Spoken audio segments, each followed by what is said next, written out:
Welcome to your Time Management Revolution.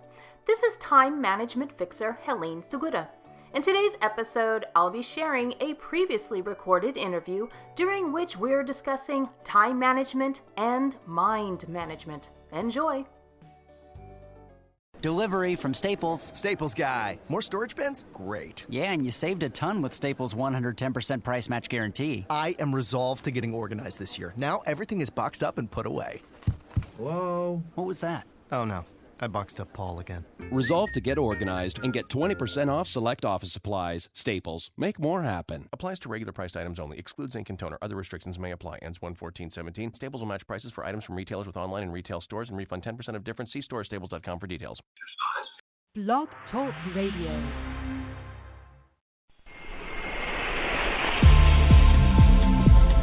This is Cheap for Yourself. Now, here's Gio. Hi, welcome to Cheap for Yourself. Great to have you with us wherever you happen to be in the world at this moment. Okay, a new year is upon the Western world. Happy New Year, by the way. You may have a list of resolutions for the year in place, but the question is, will you keep them?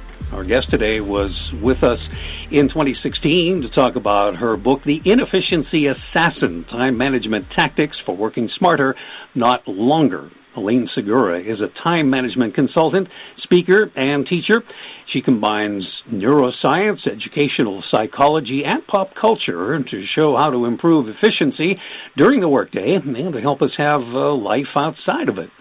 Helene brings with her some rather disheartening statistics, though, that show that we're not sticking to those promises that we make each and every year to bring change into our lives. We'll get into those in a second.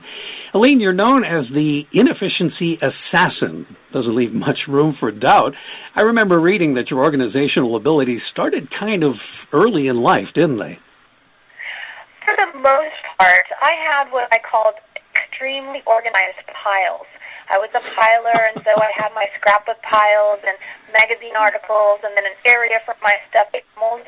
But what I had was a challenge with time management when I got to college. So it was through trial and error and then studying in grad school about educational psychology and neuroscience that really helped me formulate all of the time management tactics that I use today.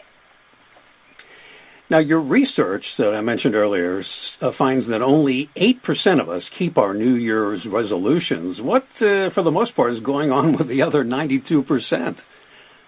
Well, according to the University of Scranton, that's where I got that research number from. The majority of folks don't set a plan for their resolution. And when I read this research, I thought, that's exactly what happens with my clients. A lot of people want to dive in, and they wake up on January 1st saying, okay, world, today I'm going to change this. But because there wasn't any preparation, they are not actually ready to make changes. Because if you weren't doing something last year, how are you going to suddenly wake up and just automatically start doing it? So there's some prep that takes place.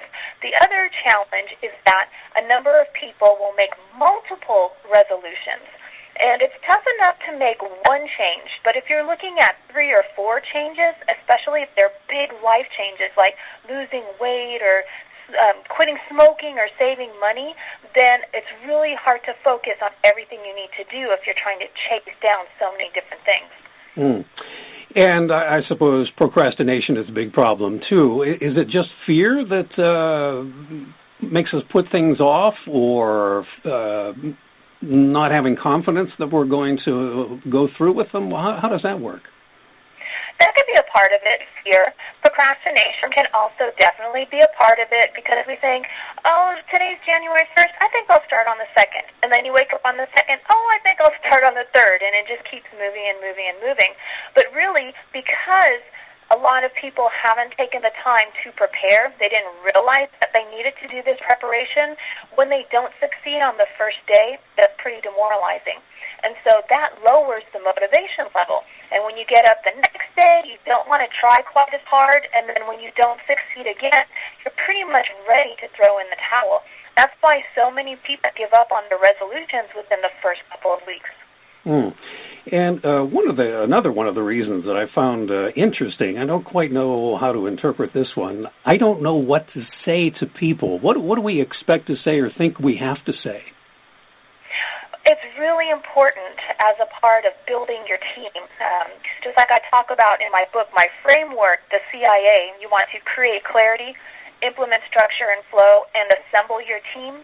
This same framework that we can apply to time management, we can also apply to our resolutions. So in the assemble your team component, this is where you want to talk to people and let them know what you're trying to accomplish.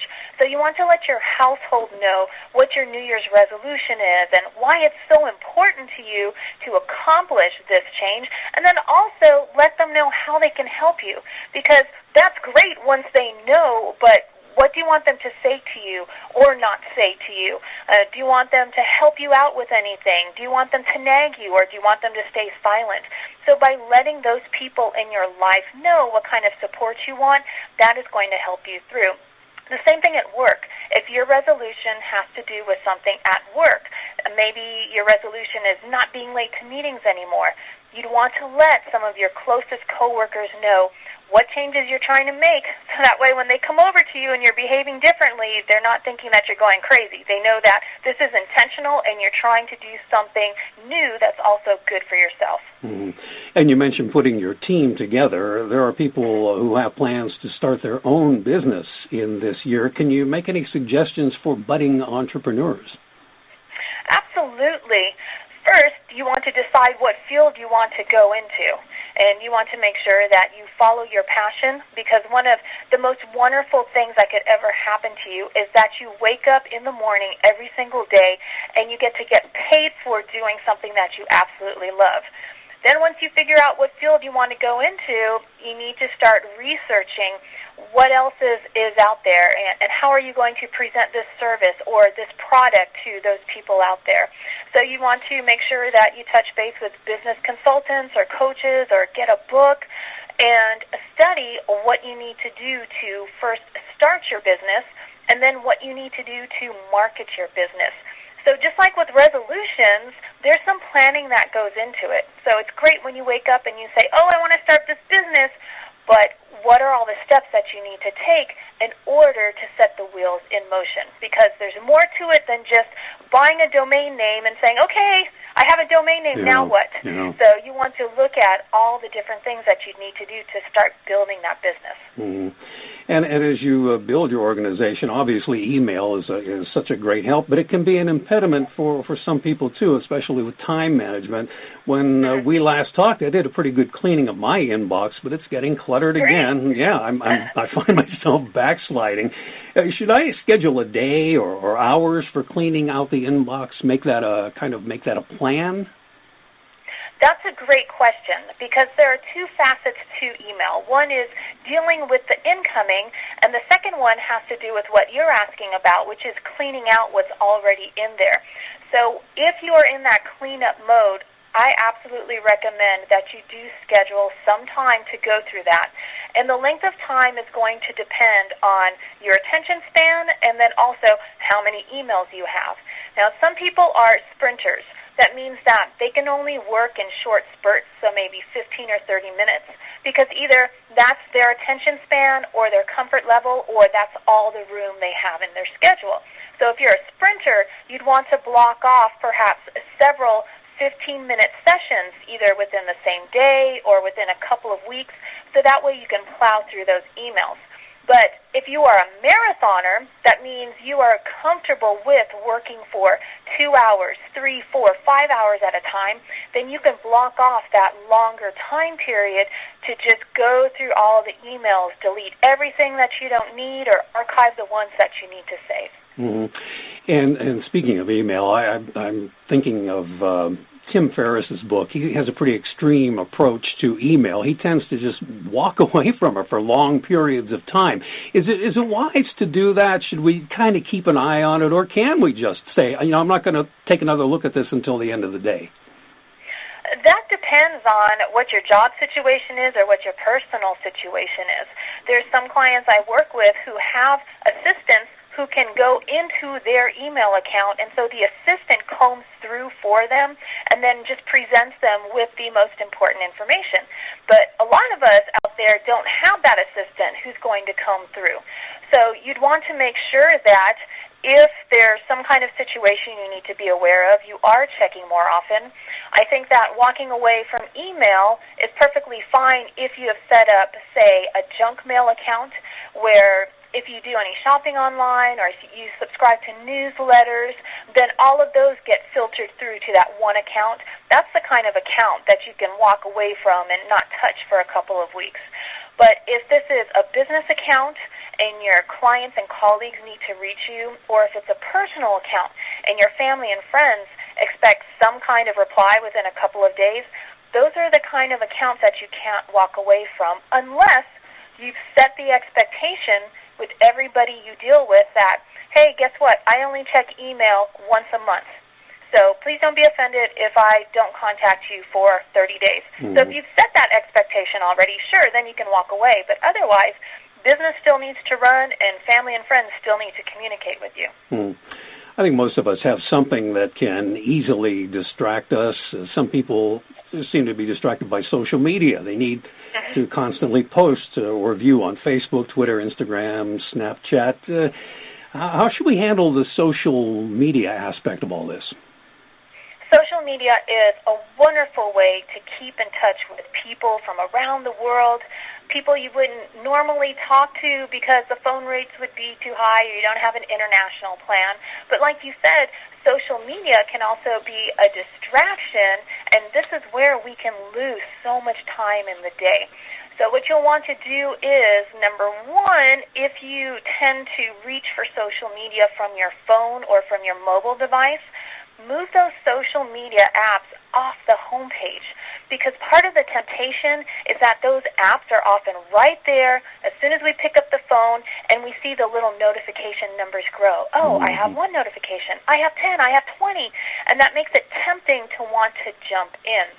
And the other thing you can do is, when you know you're going to go on social media for a break, set a timer.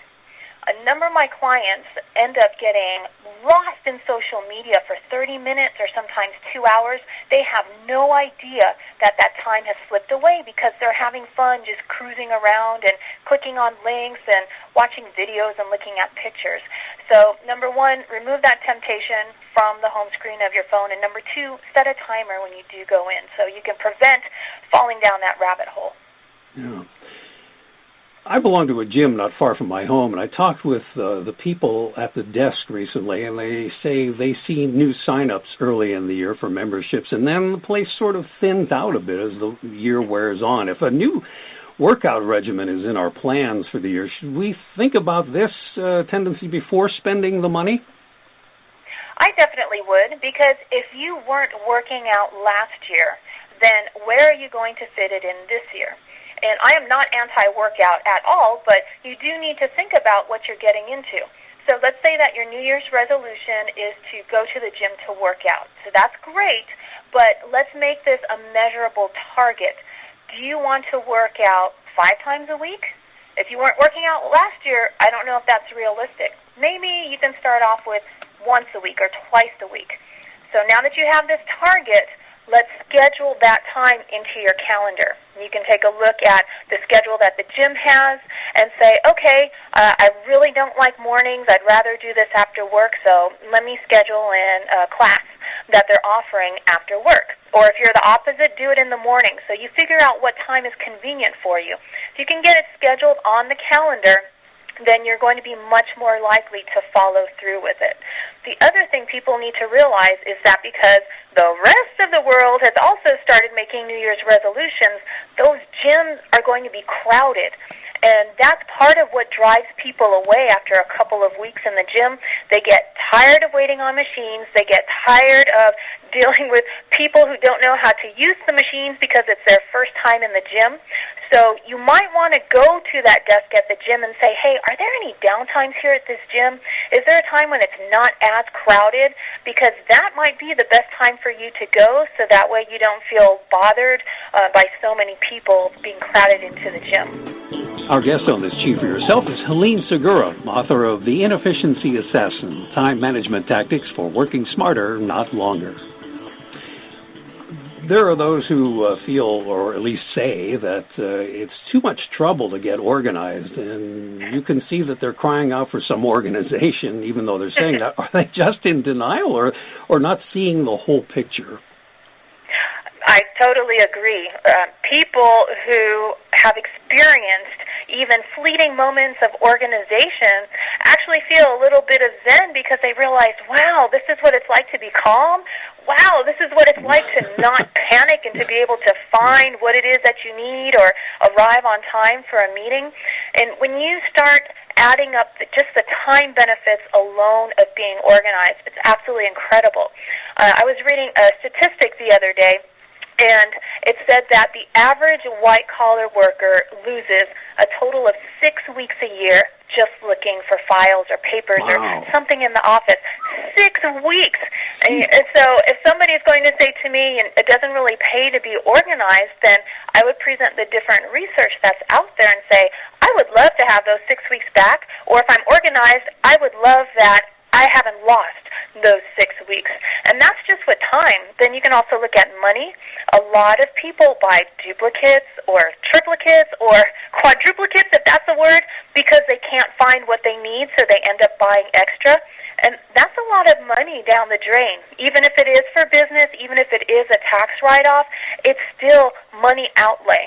I would rather take maybe the $1,000 that was spent on buying those duplicates and triplicates and go on a nice trip instead of buying all of those lost things. So getting organized truly does pay off.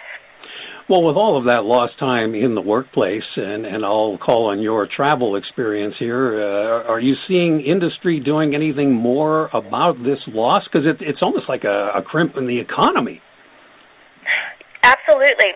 And what I have found is that in my line of work, because it is my job to help companies with time, there are a lot of companies that say, oh, yes, we'd love to have you come in because we wish our people were more efficient, but then they don't want to spend the resources, which is the time to have the workshop or the money to have a book study or to bring a trainer in. And so it's almost like this double-edged sword, and companies need to decide what do they want. Do they want to get their employees help to be more efficient, or do they want people to keep on dog-paddling and always feel like they're behind?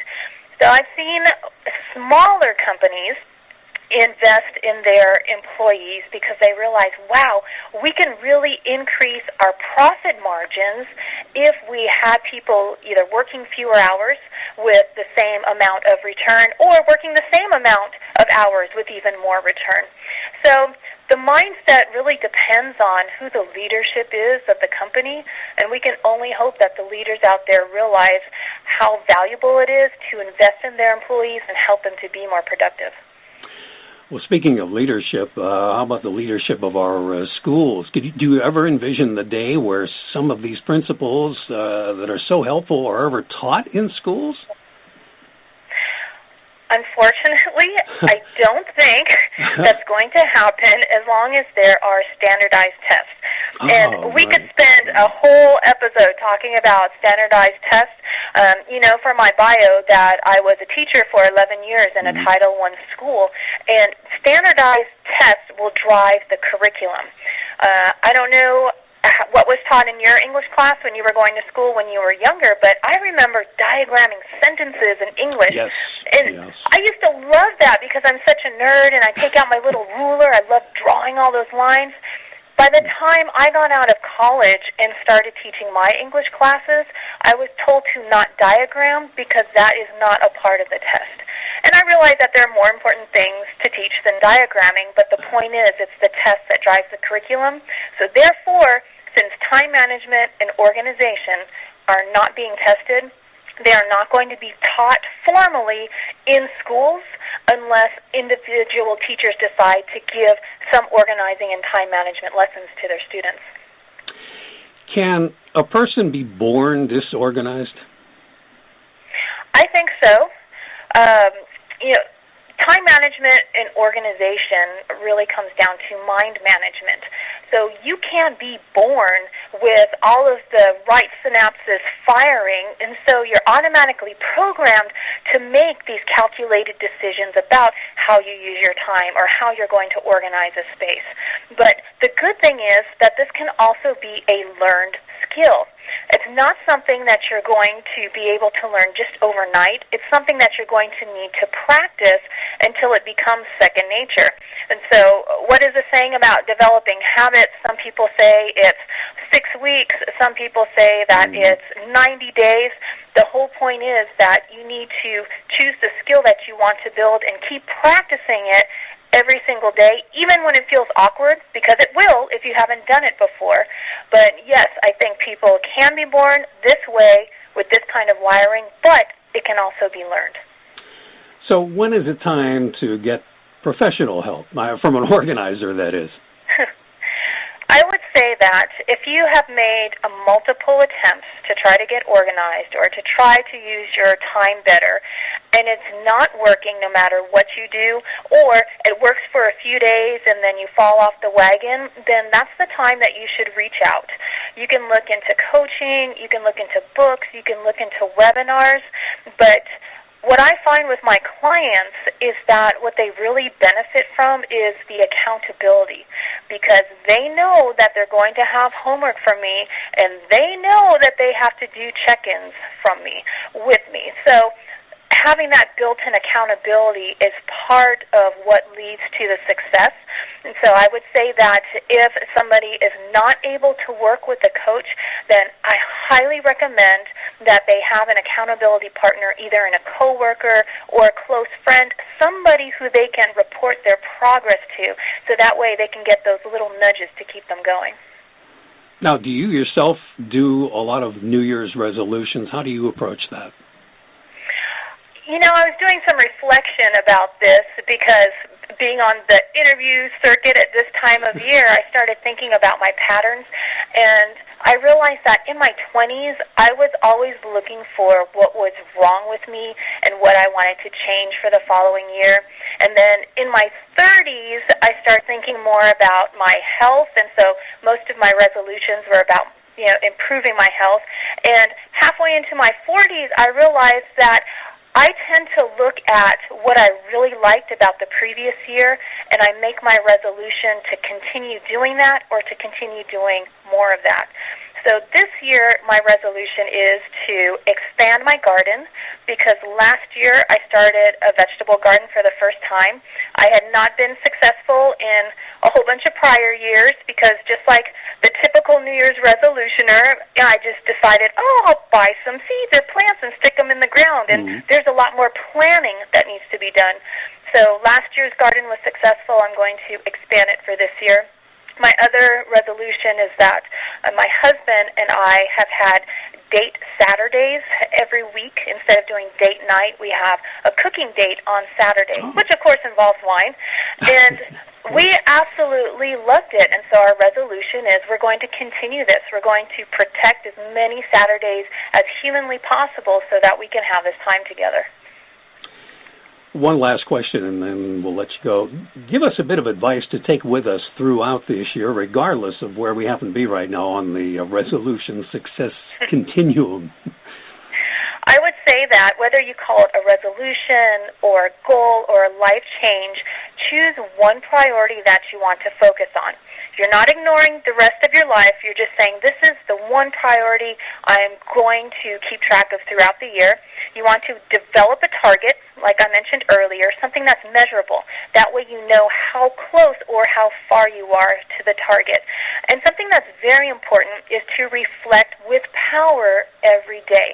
And that's something that I talk about in my book. Most times when we reflect, we always start off with what we didn't do or what we did wrong. And that's not motivating. So you want to start your daily reflection with, these are all the things I did right, no matter how small they are. And if you do those things, one priority, develop a target, reflect with power, then the rest of it is going to start to fall into place when you build your plan and you build up your team. Because time management is all about mind management, and so are New Year's resolutions. It's all about mind management. Helene Segura is the author of The Inefficiency Assassin, Time Management Tactics for Working Smarter, Not Longer, also the author of Roadmap to Get Organized. And your website is helenesegura.com, where we can find out more about the books, of course. Yes. In fact, if you scroll down to the bottom of that homepage at helenesegura.com, you can also sign up for a free productivity kit. And I have my time planner templates in there that I use with my clients. I also have a free webinar on fighting procrastination. There are a bunch of resources, so please help yourselves use those resources to be better with your time management. All right. Well, Helene, thanks for coming back with encouragement and tips for those of us who want to stay the course but often go astray. Come back again sometime. Give us a booster shot of organization. I would love that, John. Thank you. We'll have a link to Helene Segura's website at achieve4yourself.com. I also have a little freebie plan for you to kind of go along with today's topic of making changes in your life and having a great new year. I'll tell you more about that and our next scheduled guest in a Genulines blog post. I hope you've subscribed to Genulines. It's easy to do. Just put your email address into the box provided on the website. You'll get the blog posts and be kept up to date. Simple as that. So that's going to do it for today. Thank you for making Achieve for Yourself your choice. Be well, and I'll talk to you soon.